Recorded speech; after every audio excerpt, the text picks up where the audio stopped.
Con esa advertencia, así medio distorsionada y la verdad bastante tétrica, es como empezó todo. Y bueno, eso que acabamos de oír fue el detonante de una crisis de ciberseguridad que de verdad sacudió a un país entero. Vamos a analizar una historia que va mucho más allá de hackers y servidores, ¿eh? Esto se trata del choque frontal entre el secreto de una institución y una verdad que amenazaba con volarlo todo por los aires. Y en el medio, como casi siempre, la confianza de la gente. Ok, para entender esto, tenemos que viajar al 30 de septiembre de 2025. Ese día, el Banco Hipotecario del Uruguay, que es una pieza clave del sistema financiero estatal, de repente, ¡pum!, se apagó. Así de simple. Sus sistemas, todos, dejaron de funcionar. A ver, fíjense en la cronología de esos primeros días, porque es clave. El ataque arranca el 30 de septiembre. Pero ojo, el banco tarda 2 días, en decir algo. Y cuando por fin hablan, ¿qué dicen? Que fue un simple incidente informático. Lo más loco de todo es que tienen que ser los propios atacantes, el 4 de octubre, los que salen a decir lo que de verdad estaba pasando. La comunicación oficial del banco fue, digamos, mínima, casi un susurro. Su objetivo, claro, era calmar los ánimos, evitar el pánico.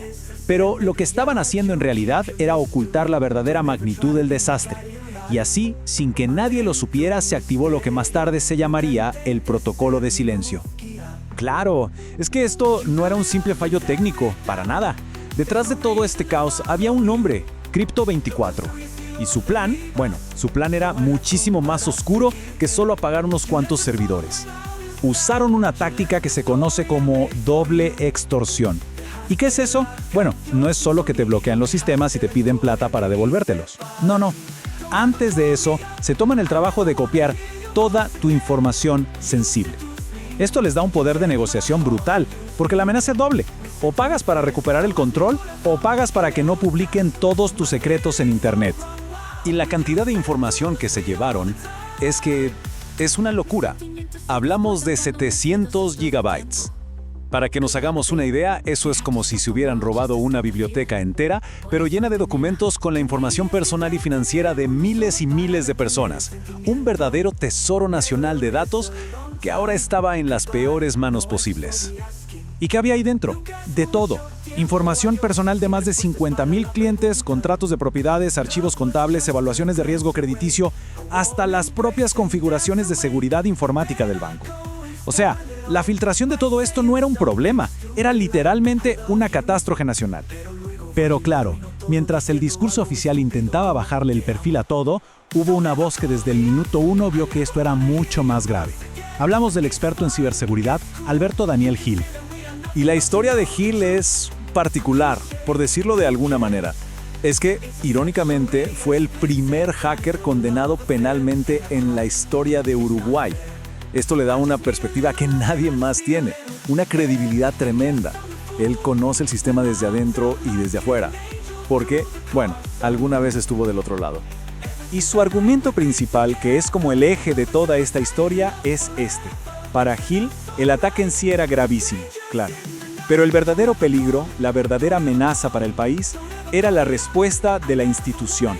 Ese secretismo, esa opacidad. Así que, de repente, la crisis ya no era solo un hackeo. Se transformó en una batalla de narrativas. Un choque frontal entre dos versiones totalmente opuestas de la realidad. El contraste es que es brutal. Por un lado tenías la versión oficial del banco, un incidente informático menor. Y por el otro, la realidad que describían los expertos, un secuestro digital, una crisis nacional. Las prioridades eran totalmente distintas. Mientras el banco se enfocaba en proteger su imagen y que no cundiera el pánico, los críticos decían, un momento, la única prioridad aquí debería ser proteger los datos de la gente. Y esto nos lleva a la pregunta del millón, ¿no? Ya entendemos qué pasó. Ahora, la pregunta es, ¿por qué? ¿Por qué elegir esa estrategia del silencio? La respuesta, al parecer, fue una estrategia muy bien pensada, el protocolo del silencio. Y los motivos eran varios. Primero, proteger la imagen de la institución, que ya venía con una cultura de mucho secretismo. Segundo, evitar el pánico, el miedo a una especie de corrida bancaria, pero en versión digital. Y tercero, y esto es clave, intentar limitar su propia responsabilidad legal, básicamente esconderle la gravedad del asunto a los propios reguladores. Pero como en toda buena historia, esta batalla de narrativas estaba a punto de llegar a su punto culminante. Un final que sería dramático e imposible de negar. Acuérdense del ultimátum del principio, 10 días. Bueno, ese plazo se cumplió. El banco, por su parte, siguió en lo suyo. Silencio total, sin admitir la extorsión ni la escala real del robo de datos. Pero, claro, los hackers no estaban jugando. Su paciencia simplemente se agotó. Y entonces, cumplieron su amenaza. Los 700 gigabytes de datos fueron liberados. Todo, absolutamente todo quedó expuesto. Y el derrumbe del protocolo de silencio, por supuesto, tuvo consecuencias. Consecuencias graves y, sobre todo, carísimas. Solo en costos directos, como investigaciones y reparaciones, se calcula que el chiste salió entre 3 y 10 millones de dólares. Y eso, ojo, sin contar el daño probablemente irreparable a la reputación del banco y a la confianza de la gente. En un solo instante, la historia oficial se hizo polvo.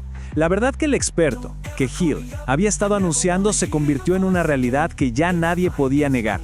La estrategia del secretismo no solo fue un fracaso, sino que terminó empeorando el daño para miles y miles de ciudadanos.